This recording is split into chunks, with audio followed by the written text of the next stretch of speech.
Paz seja contigo. Como que você está? Tá tudo bem? Já estava sentindo falta desse nosso encontro, onde nós estudamos juntos a palavra de Deus. Depois de um pequeno recesso, nós estamos hoje retomando os trabalhos da nossa escola bíblica online. E é um prazer estudar a palavra de Deus junto com você.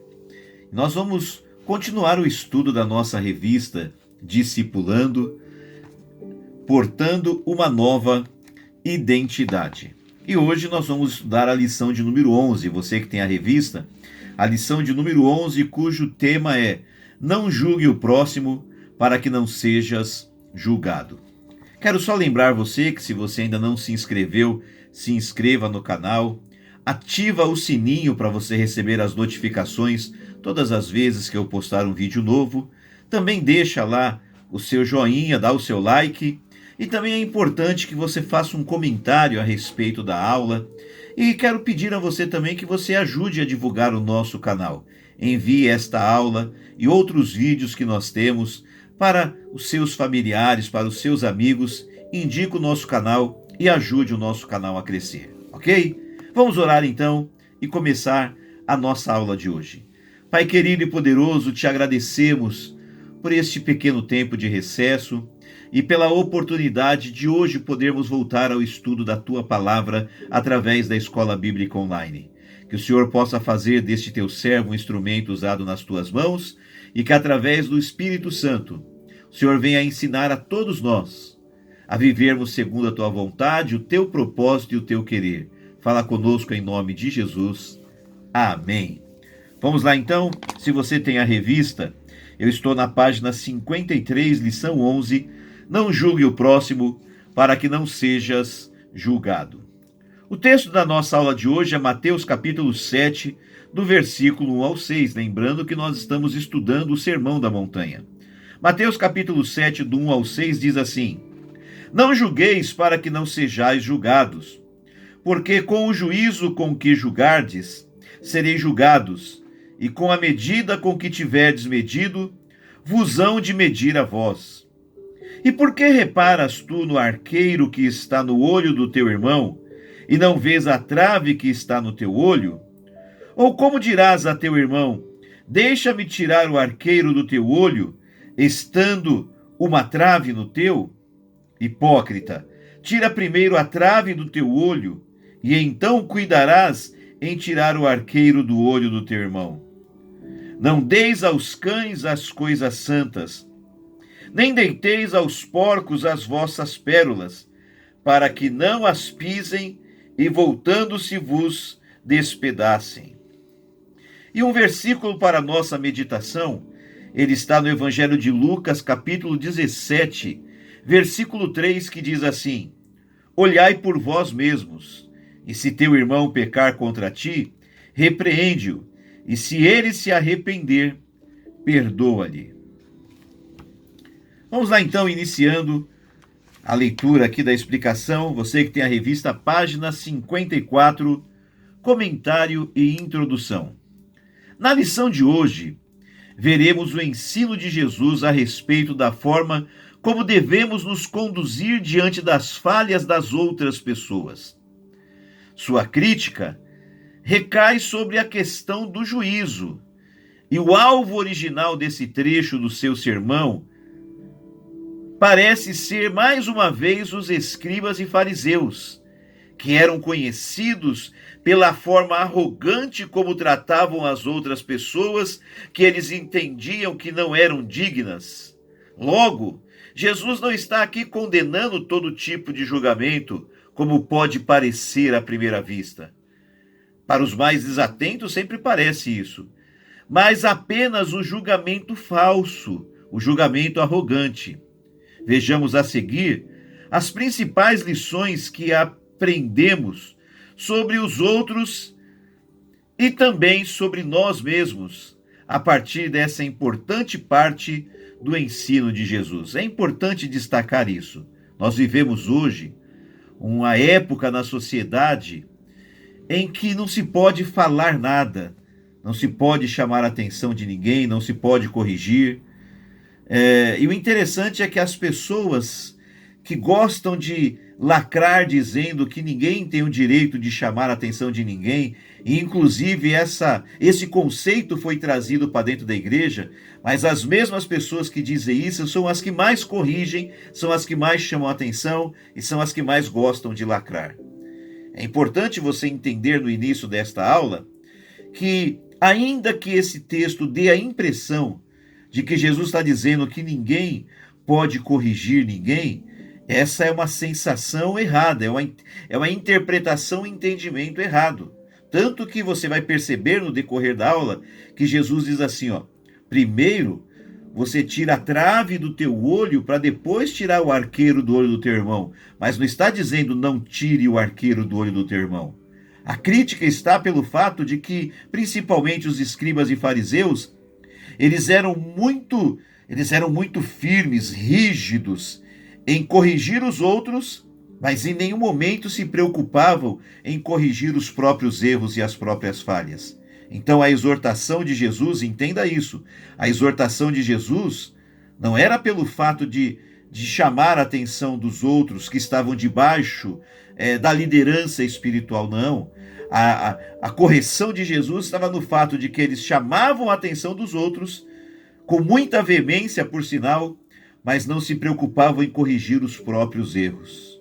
Nós podemos, a Bíblia nos mostra isso em vários lugares, que nós podemos e devemos corrigir os nossos irmãos, chamar atenção, ajudar os nossos irmãos a perceberem os seus erros, a mudarem, a se consertarem. Nós podemos e devemos, e isso está presente em todo o Novo Testamento. Mas o que nós não podemos é assumirmos um papel de juiz, acharmos que nós temos o direito de condenar os outros e, principalmente, nós nunca podemos deixar de olhar para nós mesmos e de perceber os nossos erros para procurarmos corrigir as nossas vidas primeiro, antes de tentarmos ajudar os outros a mudarem suas vidas. Todos nós somos falhos e todos nós precisamos mudar. Mas o importante é que a nossa atenção não esteja só no erro do outro, que a nossa atenção também esteja nos nossos erros, nas nossas falhas, para que a gente possa buscar em Deus e também com a ajuda dos irmãos o conserto dos nossos erros e uma melhora nas nossas vidas. Amém? Vamos lá então, continuar a leitura, página 54.1. Não devemos ser julgadores dos outros. Subtítulo 1.1. Juízo de condenação. Quando Jesus condena julgarmos os outros, Mateus capítulo 7, versículo 1, ele não está condenando, por exemplo, os magistrados civis que julgam as causas dos homens. Isto é, ele não estava condenando a instituição judiciária, que é um braço importante e necessário para o Estado cumprir a sua função de proteção social. Leia, observe lá Romanos capítulo 13, do versículo 1 ao versículo 7. Jesus também não estava dizendo que nunca devemos ter posições definidas em relação às atitudes e pensamentos expressos das pessoas. Se fosse assim, o próprio Jesus não orientaria seus discípulos depois a fazerem esse tipo de avaliação, alertando, porém, que não deveriam fazê-la segundo padrões próprios, mas sim segundo a reta justiça, isso é, segundo o padrão divino. Leia lá João capítulo 7, versículo 24. Em seu Sermão da Montanha, Jesus está condenando uma disposição doentia à crítica, e uma crítica condenatória. Não é uma crítica com a intenção de ajudar, de abrir os olhos, de alertar. É uma crítica de fazer juízo, de trazer condenação, de pisar, de humilhar, de derrubar. É esta crítica que Jesus está fazendo. É isso que Jesus está condenando. O teólogo A.T. Robertson, já falecido e considerado um dos maiores especialistas em grego do Novo Testamento em todos os tempos, frisa que o vocábulo traduzido em Mateus capítulo 7, versículo 1, como julgar, refere-se ao hábito da disposição de condenar e criticar. Refere-se à crítica acentuada e muitas vezes injusta. Jesus está condenando a crítica injusta, o falar mal dos outros, a crítica arrogante, maldosa e a crítica destrutiva. O julgar aqui não tem nada a ver com avaliar, mas sim com condenar. E é um juízo feito pelas pessoas em particular. Estão entendendo? Vamos continuar então, que eu já fiz alguns comentários importantes relacionados ao que nós lemos até aqui. Ainda na página 54, o subtítulo 1.2, para que não sejais julgados. Jesus apresenta a razão dessa proibição do juízo maldoso e condenatório. Para que não sejais julgados. Mateus capítulo 7, versículo 1, a segunda parte do versículo.